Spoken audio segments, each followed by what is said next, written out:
Luoyang is one of the oldest cities in the world, a place where legends were born and empires rose and fell. In ancient China, Luoyang was more than just a city. It was the cradle of dynasties, the heart of power, and a living witness to the grand sweep of history that shaped Chinese civilization. Nestled between rivers and mountains, Luoyang stood as a vibrant epicenter of politics, culture, and religion. From the dawn of Chinese civilization to the height of imperial glory. Today we're diving deep into the heart of history, into a place where art, devotion, and time have come together to create a masterpiece in stone, carved into the cliffs along the Yi River over 1,500 years ago. The Longmen Grottoes are not just statues or carvings. They're a glimpse into an era when Buddhism transformed China's spirit and culture. We're going to take you there. Then we'll investigate a site that may very well be the ancient capital of China's first dynasty, known until recently only through legend. Erlitou may hold the key to the question of the historicity of the first dynastic ruler of China. Let's step into the past together as we explore the shadows and splendor of these ancient sites, where the lines between history and legend blur, and the story of ancient China speaks to us through the stones and pots.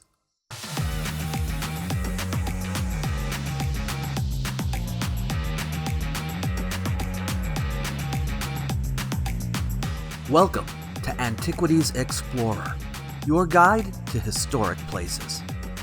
Follow us to different countries as we search for ancient artifacts. If you too wish to explore the ancient past through travel, we'll help you plan where to go, what to see, and how best to enjoy what you encounter. In this series of the AE, you can accompany Tina and me on our trek through China, homeland of the ancient Han, Bo, Miao, Di, Weiji, Jiang, and Rao. Come on, let's go! Having finished our exploration of Wuhan, see the previous episode for that, Tina and I made our way northward to the city that is considered one of the four great capitals of China, serving as such during the Eastern Zhou Dynasty, the Eastern Han Dynasty, the Wei Dynasty, and the Tang Dynasty. Legend has it that it may have been a capital as far back as the Xia Dynasty. We'll look into that later. Our first stop is Longmen Grottoes.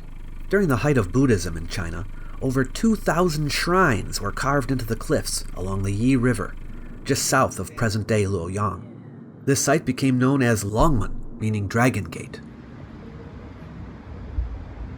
We stayed at the Holiday Inn Express Yichuan, about 20 minutes from the site.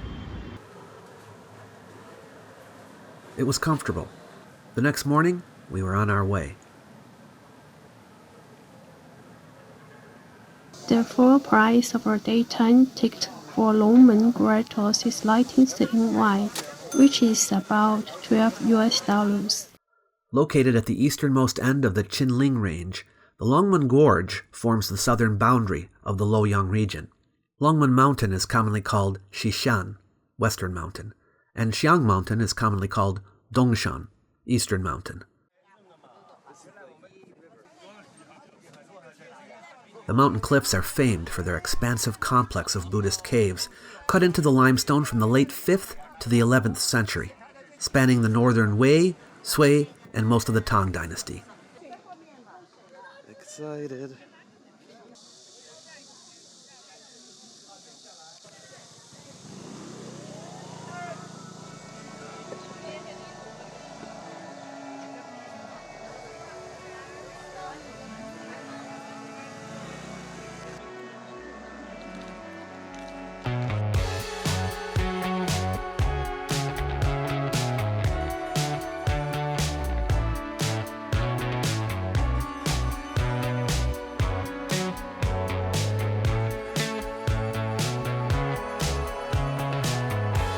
The year 493, just before the Northern Wei formally moved its capital from Datong to Luoyang, is generally regarded as the beginning of cave construction at Longmen. The large imperial caves and smaller niches created during the Wei period are all clustered on the Xishan, Western Mountain, and represent about 1/3 of the cave temples. Although historical records mention 8 to 10 monasteries in the area, no physical evidence has been found to confirm their existence. Is this a sacred spring? Yeah, that's right. You the Great. We call you the Great. UD, can you say UD?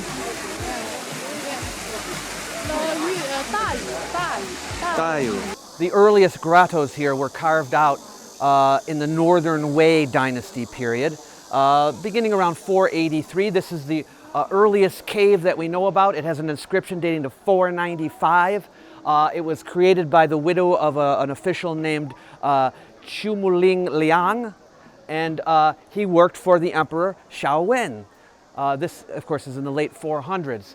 Everything you see in Longmen will be dating to a little bit later and a little bit later.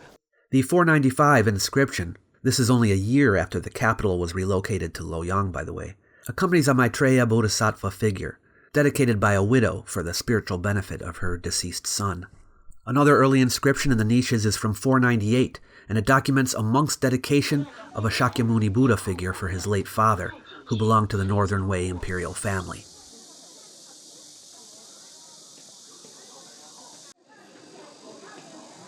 Well, is there a cave number? I don't see a cave number.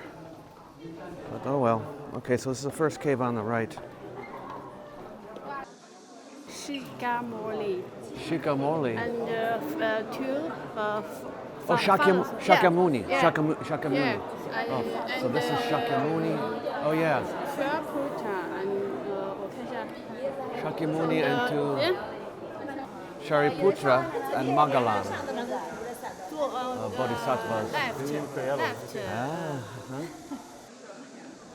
Oh, here's another stele. Oh, look at this. Okay, the next cave. Beautiful stela here. As we step closer, you can almost feel the weight of centuries. The stories etched into the faces of over 100,000 statues, from towering Buddhas to delicate bodhisattvas, all watching silently from their ancient alcoves. This site was once a place of royal patronage, with emperors and empresses commissioning these magnificent sculptures to express their faith, power, and legacy. Each carving, each detail, reveals something about the artists, the patrons, and the world they lived in. This is a place where devotion is immortalized in stone, where the past feels alive, and where history speaks through every carved line and expression. We are here at the Binyang caves, and you can see the three main grottos here. They say that there were 95 workers working every day to carve out all of the reliefs and sculptures that you see in these caves. The Northern Wei Emperor Xuanwu sponsored the Binyang Central and Binyang North caves at Longmen. According to the Wei Shu, the Book of Wei, during the Jingming era, 500 to 503, Emperor Xuanwu commissioned 2 shrines at Longmen in honor of his late parents, Emperor Xiaowen and Dowager Empress Wenjiao. The Binyang Central Cave is widely believed to be dedicated to Emperor Xiaowen, featuring a large seated Shakyamuni Buddha on the back wall, flanked by standing disciples and bodhisattvas, as well as triads of Buddhas and bodhisattvas on the side walls. This cave was completed under Emperor Xiaoming a little bit later, while the Binyang North Cave, likely meant for Dowager Empress Wenjiao, was left unfinished at the end of the Northern Wei period. The Binyang South Cave was also left incomplete. It was started during the Yongping era, between 508 and 512 by Liu Teng, the eunuch governor of Luoyang, to honor Emperor Xuanwu. These dedications exemplify how most Longmen statuary, regardless of the donor's status or gender, was intended to honor deceased parents or symbolic figures like the emperor. Filial piety was a driving force behind Buddhist sculptures at Longmen and across Chinese Buddhist art, where Buddhism often appears as a means to express this cultural value. Only 3 niche figures at Longmen are dated to the Sui dynasty, with inscriptions from 595 and 616, all near or within the Binyang South Cave. The large pentad assembly in Binyang South featuring a seated Amitabha Buddha, flanked by pairs of disciples and bodhisattvas, are probably from the Sui period. During the Northern Wei period, several medium and small-sized caves were also carved at Longmen. These caves feature walls covered with niche figures and inscriptions, spanning from the Northern Wei to the Tang Dynasties, though none indicate imperial sponsorship. The primary statues in these Northern Wei caves typically depict Shakyamuni Buddha, flanked by his disciples Kasyapa and Ananda, as well as bodhisattvas and guardians. Following Emperor Xiaoming's assassination in 528, the Northern Wei throne saw 4 different rulers in just 7 years, leading to the division of the state into Eastern and Western Wei in 535. During this turbulent period, patronage at Longmen likely consisted mainly of adding new niches to existing caves. The caves within the Longmen complex were often associated with nearby monasteries, and even took on their names. Across the water over there on the slope of the Dongshan is the Xiangshan. It's been there since at least the Tang Dynasty, though it has had upgrades. While historical texts suggest it was founded during the Xia Dynasty as part of the burial site for the esteemed monk Divakara, archaeological evidence has yet to confirm this. The earliest Longmen monastery mentioned in historical records, and which is recorded in inscriptions dated between 660 and 683 here, is Jingshansi. It also was located on Dongshan, though it has not yet been found. An inscription from the year 723, found on the base of the large Vairochana Buddha statue here, documents the founding and early history of another monastery here called the Fengshensi. Archaeologists subsequently found it on a small plateau southwest of the main Longmen complex. Over 2,500 square meters have been unearthed, revealing a large-scale monastery that existed from about the late 7th to the 12th or 13th century. But there are burials there that go back to the early centuries CE. I should add that another one, Longmen Monastery, initially known as Fahua Monastery, is located north of here and is a nationally protected historical and cultural site. Its original construction dates back to 544 CE in the Eastern Wei period, and saw substantial expansions during the later Tang and Northern Song dynasties, reaching its peak size in the 10th century. It was in use until the Qing dynasty. I want to show you something. I just got this. Isn't it fantastic? It's a map made of natural wood. This was made by the Enjoy the Wood company, and they have a bunch of different maps, but their 3D wooden map was my favorite. And they give you a box with a bunch of pieces, and you just put it together like a puzzle. There's a super strong 2-sided sticky tape that comes with it. You just put it on the backs, and then you just press it onto the wall, and it sticks. They also provide these pins with flags of the various countries, so I put the ones on the countries I've visited so far in the Antiquities travel guide. So now I can admire this elegant map and dream about the faraway lands I want to visit. It makes me look forward to the future with a sense of hope and anticipation. This is a great piece of wall decor for any interior. It's a mood setter, and it starts conversations. I liked it so much that I became an affiliate with the company, and now I can offer a 10% discount code for anyone else who wants to get one. And if you don't like this one, there are many other styles to choose from. It also makes a cool gift for someone else, and definitely carries that wow effect. You can get one by going to enjoythewood.com/world of antiquity, or by clicking on the link below the video. Or you can just go to enjoythewood.com and use World of Antiquity as a discount code. For over 40 years, 6 Tang emperors, 7 if we include Empress Wuzhou, made Luoyang the primary capital of their empire, but this does not include the 4th Tang Emperor Gaozu. Support for Longmen reached unprecedented levels during this time, nearly completing the complex we see today. With increased patronage of monasteries and burial grounds, Luoyang grew into one of northeastern Asia's most significant Buddhist centers. The reigns of Empress Wu Jiao and Emperor Xuanzong marked the peak of the Tang Dynasty's splendor. During the Empress Wu's time in power, Buddhism was elevated to the status of state religion. Empress Wu was the most prominent patron of Longmen, overseeing numerous projects throughout her rule. Beginning with her accession in 655, Longmen became a focal point for projects sponsored by the Empress, her family, and her officials. Large caves like Huijin and Wanfo were dedicated to the royal family by various patrons. Wanfo Cave, dated to 680, was sponsored by Yao Shenbiao, a director in the Palace Women's Bureau, and the Buddhist nun, Jiyun. Right next to the Wanfo Cave is the Huijiandong Cave, constructed by Emperor Gaozong. Huijin Cave, carved in 673, was sponsored by Abbot Huijin of Chang'an's Fahai Temple, one of 2 clerics overseeing the creation of the giant Vairochana Buddha.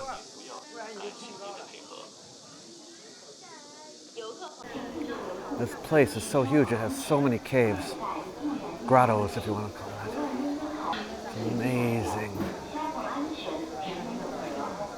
Okay, so this bottom one is the Luoyang cave and the Lianhua. The Luoyang cave is thought to have been carved during the early Tang period, as its earliest inscription dates to 639. In this period, smaller niche carvings began to feature more pendant-legged Maitreya Buddhas and standing Avalokiteshvara figures, while depictions of Shakyamuni Buddha and cross-angled Maitreya figures declined. This shift reflects the rise in popularity of Pure Land Buddhism during the early Tang. In the Lianhua cave, there are niche figures from the Northern Wei period and from the Northern Qi period. In fact, nearly 24 niche figures with inscriptions dating to the Northern Qi Dynasty are scattered throughout several caves here. But no dated inscriptions from the Northern Zhou Dynasty have been found at Longmen, probably due to Emperor Wu's ban on Buddhism and Taoism at that time. Look at how high this one goes. Wow. Look at that. Oh my gosh. Look at this. Whoa.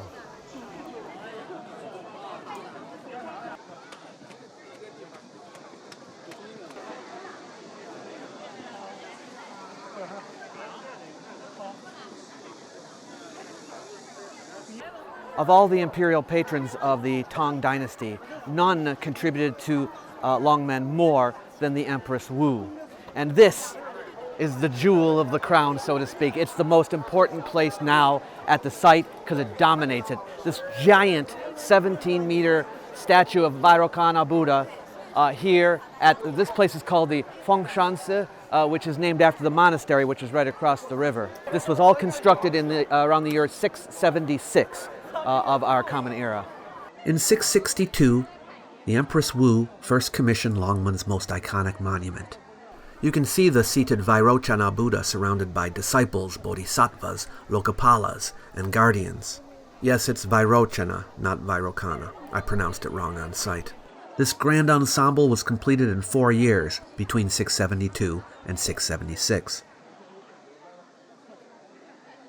After Wu's extensive reshaping of Longmen, large-scale excavations ceased, with only a few sculptures and inscriptions added over the next 200 years of the Tang.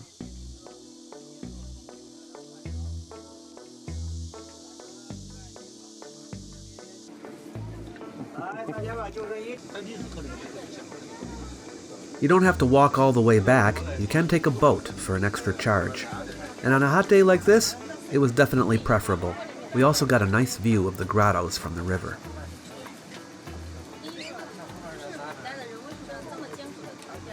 I should add that although the Empress Wu's grandson, Emperor Xuanzong, preferred Taoism, Buddhism's influence continued to grow in the early 8th century.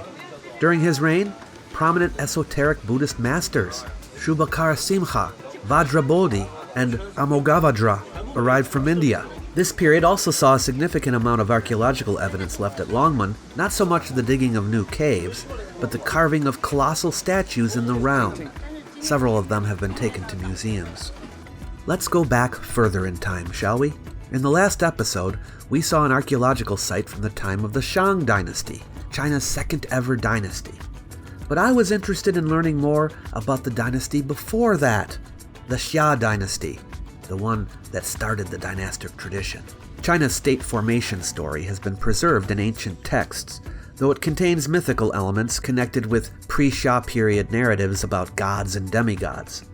This written tradition, most systematically documented in the Records of the Grand Historian by Sima Chen during the Western Han Dynasty, recounts catastrophic floods ravaging the North China Plain, resulting in widespread loss of life. A heroic figure named Yu, or Great Yu, Da Yu, undertook large-scale irrigation efforts to control the floods. Traveling across China, Yu cleared rivers and dredged canals, directing floodwaters to the Eastern Sea, which earned him immense respect and led to his becoming leader of China. Upon his death, Yu's son Qi assumed power, likely by force, establishing the Xia Dynasty. 16 generations of Xia rulers followed until the last king, Jie, was defeated by the Tang Dynasty. The earliest comprehensive list of Xia kings appears in the Bamboo Annals, dated to the early 3rd century BCE. The earliest references to the Xia dynasty in general are in Western Zhou texts, including chapters of the Book of Documents and some Book of Poetry poems. A mid-Western Zhou bronze vessel, Binggong Shu, includes inscriptions about Yu that align closely with these accounts. Despite this, Shang oracle bone inscriptions from earlier, surprisingly, make no mention of the Xia dynasty. Is the Xia dynasty mythical, or is it real? Well, we're going to try to gather more information to help answer this question by visiting an archaeological site called Erlitou. Its remains date to the period that the Xia dynasty was supposed to have existed, and it is located in the general vicinity of where the Xia kings are said to have ruled. Specifically, legend says that the Xia king Taikang moved his capital to a city named Zhenshun, and Erlitou may have been that very city. The Erlitou Relic Museum and the Erlitou Archaeological Site are located about an hour's drive east of Luoyang. Due to its location along the Luo River, near Luoyang City's Yanxi district, the Erlitou site is also known as the Yanxi Erlitou site. The archaeological site and the museum sit right next to each other. Admission is free.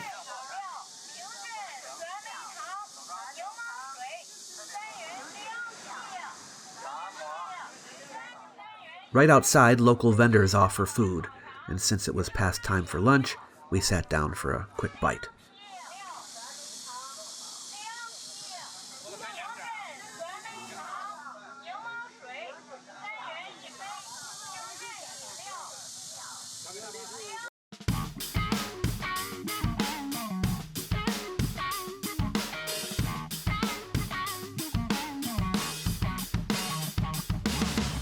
Visitors are encouraged to start at the Erlitou Relic Museum before moving on to the ruins, but I'm going to take you to the site itself first, then we'll go inside. The central Erlitou site spans a vast area of 5 million square meters. That's 500 hectares, or 1,235 acres, much larger than China's Neolithic Wangshan culture centers that existed before and contemporary with Erlitou. As we step onto these ancient grounds, we're walking where a civilization thrived over 3,500 years ago, laying the foundations for what would become Chinese culture. Here, archaeologists have unearthed complex city plans, bronze artifacts, jade carvings, and palace ruins that reveal a sophisticated society advanced beyond what many thought possible for its time. Oh, here it is. Here it is, folks. Oh, this is where Chinese civilization began. Best we can tell. The interesting thing about the Xia Dynasty is we don't know for sure that it existed. And when I say the dynasty, I mean the list of the kings of the Xia Dynasty. We know the next dynasty existed, the Shang Dynasty, the second dynasty, because we have actual inscriptions from the Shang period with the names of many of the kings that were in the later history books. So we know they're real. But here at Erlitou, we don't have inscriptions with any of the kings' names, so we have not confirmed that. However, we do have some clues. In the later history books, it says that it was in this area that the Xia Dynasty ruled, and this even has the names of some of the places.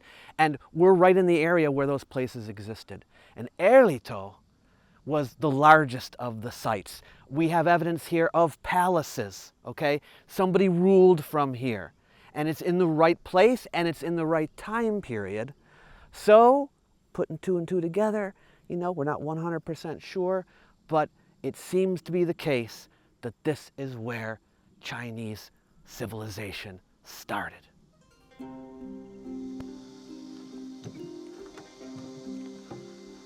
As you can see, there's some similarities here with Panlong Cheng, which came just after this. Seems to me that some of these walls here, in fact maybe most of them, are replicas. They're a little bit too schematic to be real, I think. But they're in the right spots. They're in the right spots. They're telling you where these big buildings were. This is the Palace District.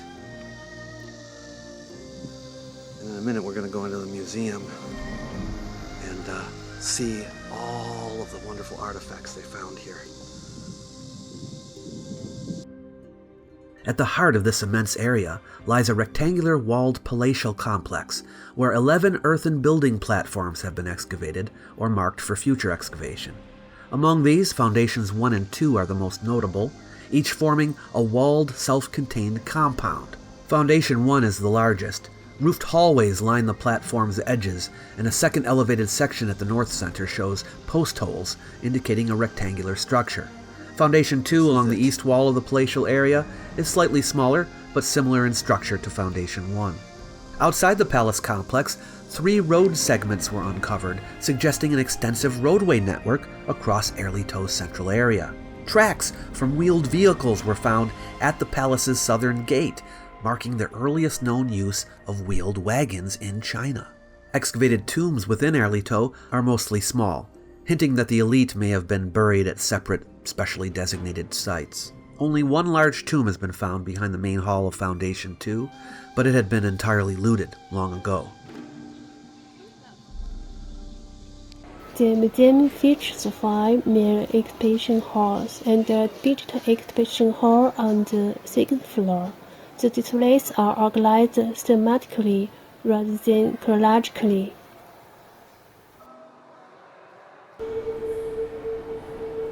They really play it up here with the music and the mystery.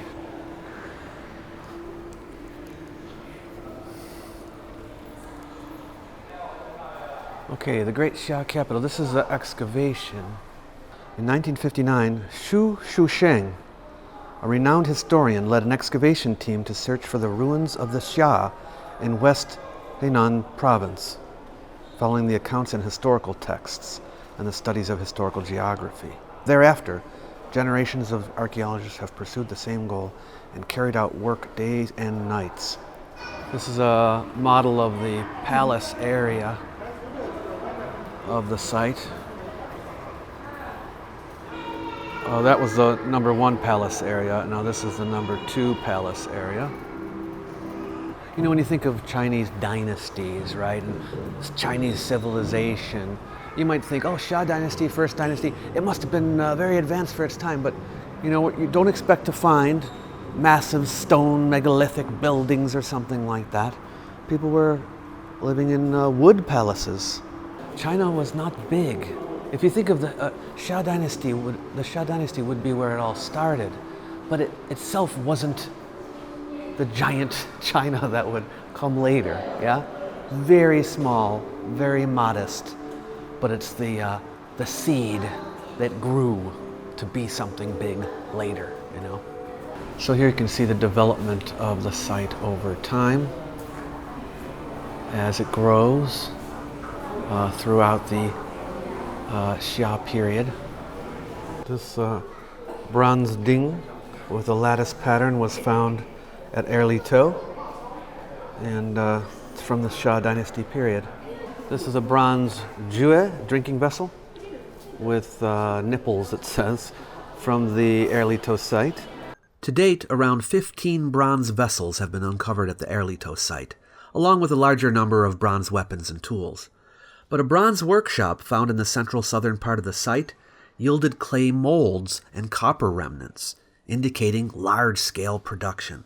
Bronze, which had previously been used in the Neolithic Longshan culture, mainly for smaller items, was now cast into larger vessels using a sophisticated process called sectional mold casting. In this method, a clay model of the intended item was created, then covered in soft clay to form impressions of its outer surface, which were cut into sections and dried. Once reassembled around a core, molten bronze was poured into the gaps to create the vessel. For roughly 3 centuries before the Tang Dynasty, Erlitou was the only society in China known to have developed a sophisticated bronze industry. Beyond the Erlitou core, social life remained similar to that of the earlier Longshan period. Once we get into the Tang Dynasty, the Erligang period, Erlitou's monopoly on bronze production has ended, and the use of bronze spread. Now, most people know that oracle bones came from the Tang Dynasty. They had them during the Tang Dynasty, but we have them even earlier during the period of the Xia Dynasty as well. more primitive versions, but they're there.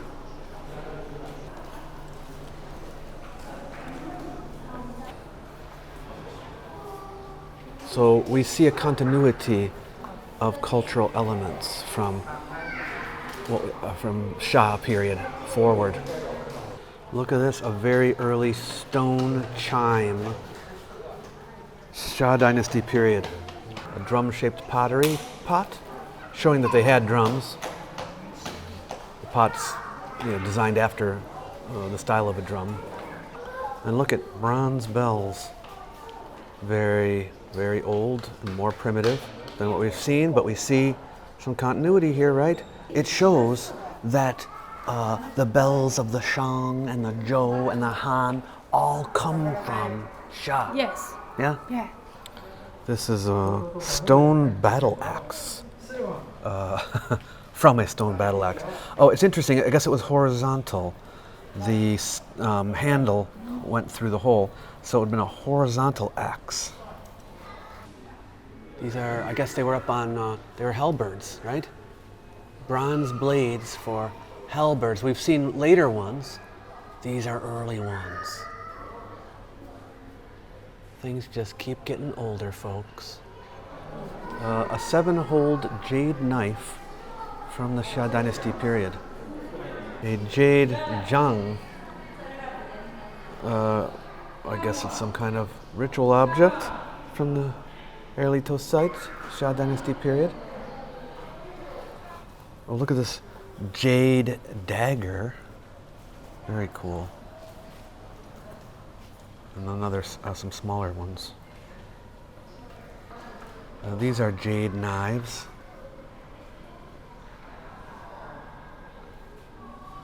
Look at this jade object. Is it a knife? Looks like it's kind of a knife. Still have some unworked jade here. Or jade block. They're polished, so they look great. So, well, maybe that's just showing us what jade is. I don't know. Most scholars now agree that by the early 2nd millennium BCE, a true state had emerged at Erlitou. Radiocarbon dating of numerous samples from related sites has pinpointed this development to around 1900 to 1600 BCE. While civilizations in Egypt and Mesopotamia had already had state structures for over a millennium, the formation of a state was a new phenomenon in China during this period. So some food items that have survived. This is a water chestnut remains, wild jujube, charred grape. Okay. Pearl. And yes, by the way, Erlitou had water pipes, ceramic water pipes. All the descriptions have Chinese and English, so this is very up to date, helpful for English speakers. Yu Hui Cun. Yeah, Yu Hui Cun means together, many people together. So we're looking at prehistoric stuff right now.